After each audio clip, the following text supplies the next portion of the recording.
Olá a todos, vamos dar continuidade ao Letras e Reflexões com o livro do Tao Te Ching de Lao Tse, o livro do caminho e da virtude. Se você ainda não viu o capítulo 1, por favor, retorne aí aos nossos vídeos e o assista.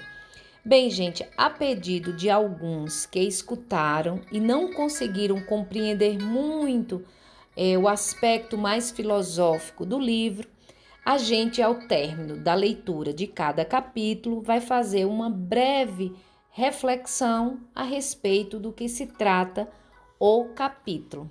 Tá bom, então? Então, agora, capítulo 2.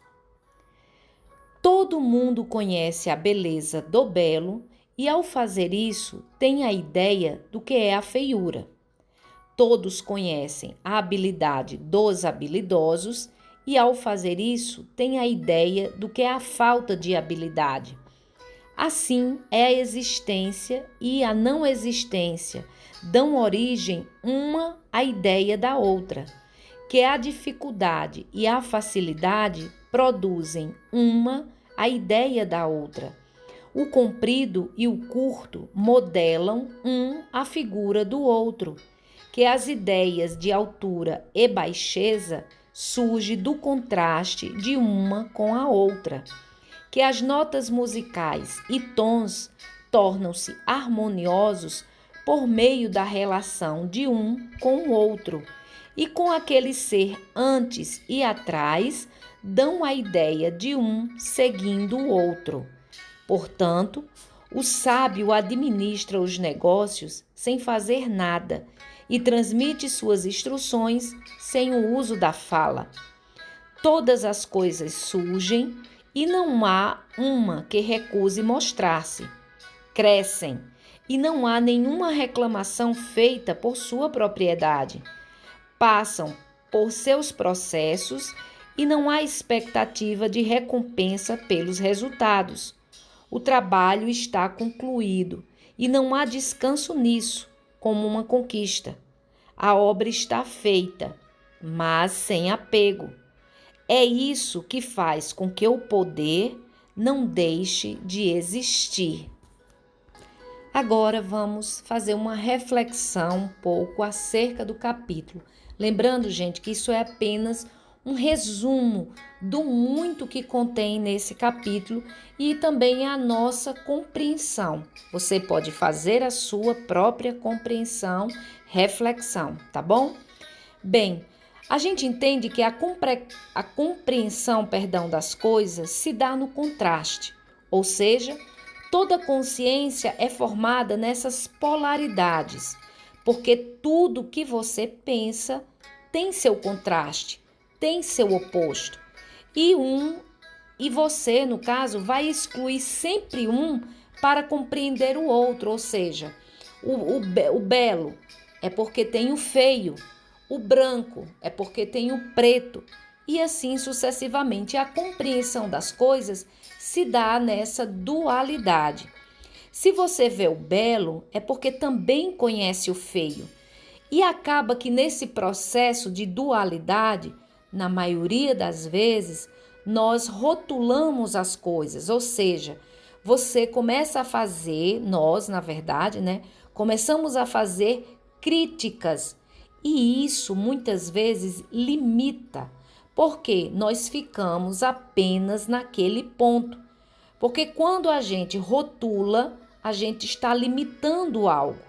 E na maioria das vezes nos acomodamos e deixamos de observar o mais. E rotular muitas vezes acontece que a gente acaba rotulando a si mesmo. E aí fica com a síndrome de Gabriela. Eu nasci assim, eu cresci assim e assim termina. É claro, gente, que muitas vezes é necessário a gente compreender, a gente dar nome, a gente rotular as coisas, mas na maioria das vezes, ou quase sempre, é uma forma de limitar as coisas e as pessoas. E acaba que a gente limita também a nós mesmos, porque a gente está limitando a nossa forma de compreender a mais o que existe por trás daquilo ali. Então é bom a gente observar isso. Então, ele finaliza o capítulo dizendo que o sábio pode proporcionar uma ajuda, mas essa ajuda muitas vezes ele não precisa fazer nada. Ou seja, dizendo, verbalizando, porque na verdade o que vai prevalecer é o seu exemplo, porque ele transmite o que ele é, não o que ele tem, as coisas que ele conquistou, não, ele transmite, na maioria das vezes, o sábio, ele está transmitindo o que ele conseguiu interiormente, são os valores, são os princípios, né? E o sábio, gente, ele não precisa de nosso aplauso. Ele não precisa, porque ele não se envaidece com elogios ou fica triste com críticas. Ele não precisa que a gente goste dele. Ele apenas está ali como um veículo, uma ponte de transmissão. E quando a gente compreende e se absorve o máximo que ele está transmitindo através de suas atitudes, ou também através da sua verbalização, que existe alguns sim que verbalizam, mas na maioria das vezes são mais os atos praticados, então que a gente possa absorver, porque ele não tem apego. E é esse que é o grande ponto. Ele não tem apego ao que tem a matéria, ao que a matéria nos oferece. E é isso que realmente dá esse poder, porque ele não fica preso, ele não fica prisioneiro a nada. E o homem que consegue isso, ele permanecerá sempre com esse poder.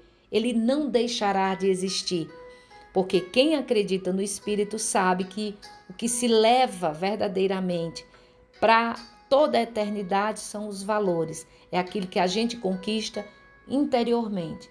Então, basicamente, é essa a mensagem do capítulo. Então, gente, reflitam, pensem e até o próximo capítulo. Fiquem com Deus.